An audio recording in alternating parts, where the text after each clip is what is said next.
두 여자가 왕에게 와서 그 앞에 서며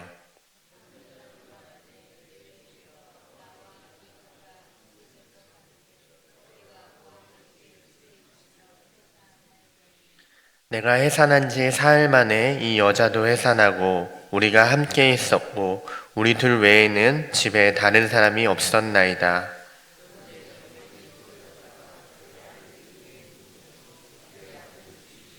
그가 밤중에 일어나서 이 여종 내가 잠든 사이에 내 아들을 내 곁에서 가져다가 자기의 품에 누이고 자기의 죽은 아들을 내 품에 누였나이다.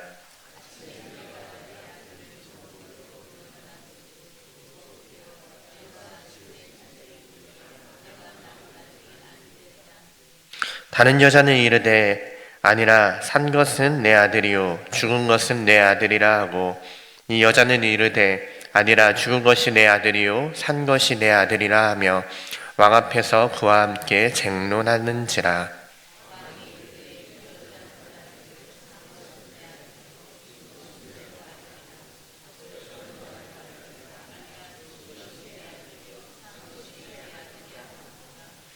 또 이르되 칼을 내게로 가져오라 하니 칼을 왕 앞으로 가져온지라.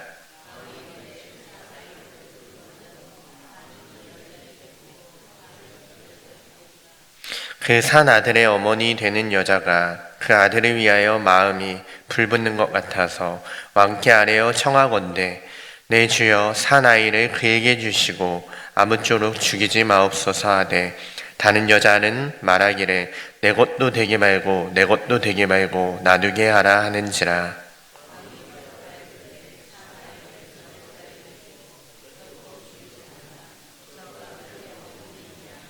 함께 읽겠습니다. 온 이스라엘이 왕이 심리하여 판결함을 듣고 왕을 두려워하였으니 이는 하나님의 지혜가 그의 속에 있어 판결함을 봄이더라. 아멘.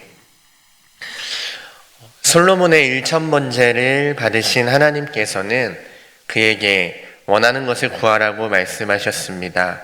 그리고 솔로몬은 백성을 잘 다스릴 수 있도록 송사를 듣고 분별하는 지혜를 구하였습니다. 하나님께서는 솔로몬이 지혜를 구한 것이 마음에 드셨고 그에게 전무후무한 지혜를 허락해 주셨습니다. 그리고 이어지는 오늘 본문에서는 솔로몬이 하나님께 구하였던 지혜, 하나님께서 솔로몬에게 주신 지혜가 어떠한 것이었는지를 확인해 볼 수 있는, 그리고 하나님의 마음이 어떠한 마음인지를 알 수 있는 하나의 사건이 등장을 합니다. 우리 모두가 잘 알고 있는 사건입니다. 어느 날 두 명의 여자가 한 아기를 데리고 솔로몬에게 나왔습니다. 그리고 서로가 그 아기를 자신이 낳았으며 자신이 아기의 진짜 어머니라고 주장하는 것입니다. 그 당시에는 쉽게 판결할 수 없는 이 난해한 사건이 솔로몬 앞에 놓이게 된 것입니다. 오늘의 본문 16절을 보면 그때에 창기 두 여자가 왕에게 와서 그 앞에 서며 라고 기록하고 있습니다. 하나님이 주신 지혜를 받은 솔로몬 앞에 창기 두 명이 선 것입니다. 이 두 여자의 직업은 매춘부였습니다. 지금도 매춘부는 사람들의 무시와 비난의 대상이기 때문에 또한 사람들 앞에 당당하게 나서지 못하는 존재들이기 때문에 이러한 사정은 솔로몬이 다스리던 그 시대에도 별반 다르지 않았습니다. 아니 오히려 지금보다 더 심했을 것입니다. 그런데 사람들의 무시와 비난을 받는 그 창기 두 명이 왕 앞에 선 것입니다. 물론 그들이 분쟁 해결을 위하여 처음부터 왕 앞에 서게 된 것은 아니었을 것입니다. 그러나 이 사건에 대하여 그 누구도 명쾌한 판결을 내리지 못하였을 것이기에 최고 통치자인 왕 앞에 서게 된 것입니다. 이 상황에서 우리가 주목하여 볼 것은 솔로몬은 하나님이 주신 지혜를 가지고 사회적으로도 보호받지 못하던 창기를 위하여 사용하였다라는 것입니다. 이것은 그에게 지혜를 주신 하나님의 뜻에 부합한 것이며, 하나님의 주신 지혜는 솔로몬 자신만을 위해서 사용하라고 주신 것도 아니요 특정 사람들을 위하여 사용하라고 주신 것도 아니라 주의 많은 백성들의 말을 듣고 재판하여 선악을 분별하도록 하기 위해 그에게 선물로 주신 것이라는 것입니다. 하나님께서 솔로몬에게 지혜를 선물로 주신 것과 같이 우리 개개인에게도 하나님께서 주신 재능들이 있습니다. 어떤 사람들에게는 물질을 잘 벌 수 있는 재능을 주셨고, 또 어떤 사람에게는 탁월한 지적 능력을 주셨습니다. 또 어떤 사람들에게는 주변 사람들에게 기쁨을 주는 재능도 주셨을 것입니다. 각기 모두 다른 재능이지만 중요한 것은 하나님을 위하여 또 하나님이 기뻐하시는 일에 사용하라고 주신 것이라는 것입니다. 하나님께서 주신 재능을 주신 분의 뜻에 맞게 사용하여 도움이 필요한 사람들을 섬기며 나누는 저와 여러분이 되기를 간절히 소망합니다. 두 여자의 입장을 모두 확인한 솔로몬은 살아있는 아이를 칼로 베어 두 쪽으로 나누어 각각 여자들에게 주라고 명령을 합니다. 최고 통치자의 명령입니다. 살아있는 아기를 둘로 나누라는 왕의 명령에 두 여인은 각기 다른 반응을 보입니다. 진짜 아이의 엄마는 아이를 반으로 나누라는 왕의 명령을 듣자 아기를 보호하기 위한 모성애가 불타올라서 마음에 불이 붙는 것 같았다고 기록하고 있습니다. 그래서 왕에게 아이를 죽이지 말고 다른 여자에게 줄 것을 간청하는 것입니다. 친엄마의 이러한 행동은 양육권을 포기하는 행동이었으며 동시에 거짓 주장을 한 것을 인정하는 것이므로 자신이 어려움에 처할 수 있는 상황인 것입니다.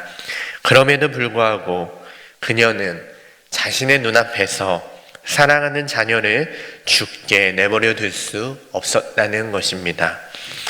반면에 다른 편에 있는 여자는 내 것도 되게 하지 말고 내 것도 되게 말고 나누게 하라 라는 말을 합니다.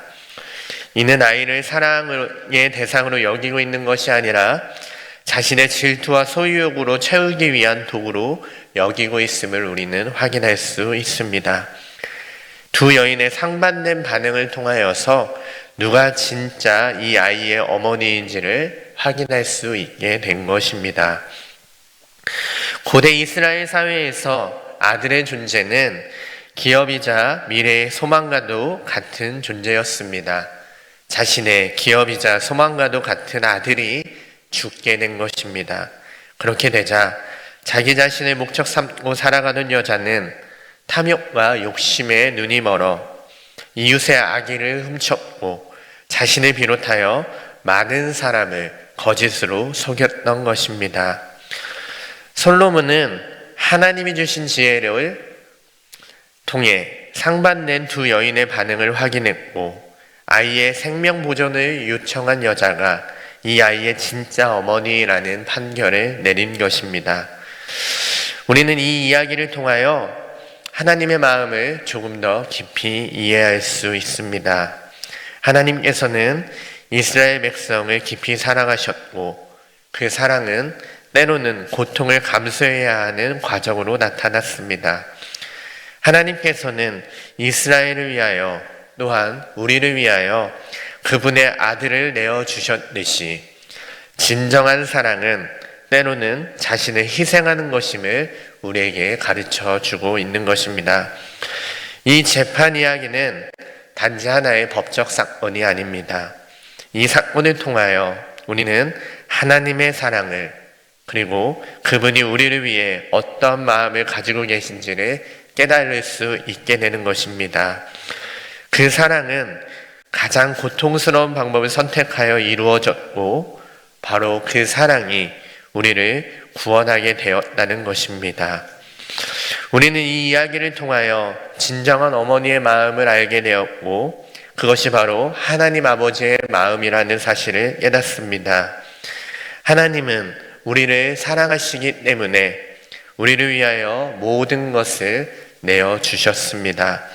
이 사랑을 깊이 묵상하며 우리는 하나님 앞에서 진정으로 그분을 따르고 살아갈 수 있는 마음을 키워가야 할 것입니다. 이 땅에 살아가는 동안 우리에게 어려운 일들이 많이 있겠지만 그럴 때마다 지혜의 왕이신 하나님께 지혜를 구하고 주님이 주시는 힘으로 이겨나감으로 우리 안에 있는 하나님의 지혜를 드러내야 합니다. 그렇게 그 사랑을 깊이 묵상하며 주님의 은혜를 누리며 그의 합당한 열매를 맺고 드러내는 삶을 살아가는 것이 바로 예수를 믿는 저와 여러분인 줄 믿습니다. 바라기는 우리에게 허락된 모든 시간을 그렇게 복된 삶으로 살아내는 저와 여러분이 되기를 간절히 소망합니다. 기도하시겠습니다. 사랑이 많으신 하나님 아버지, 하나님께서 주신 고유한 재능을 하나님의 뜻에 맞게 우리 이웃을 돕고 섬기며 나누는 일에 사용하며 살아가게 도와주시옵소서. 저희는 삶의 자리에서 주님의 지혜가 필요할 때가 너무나 많이 있습니다. 그럴 때마다 지혜의 왕이신 하나님 앞에 지혜를 구하게 하시고 주님이 주시는 힘과 능력으로 승리하게 하여 주시옵소서. 하나님 아버지의 사랑을 깨닫게 하심으로 우리의 중심에 하나님을 모시고 주님만을 목적 삼고 살아가게 하여 주시옵소서. 예수님의 이름으로 기도드립니다. 아멘.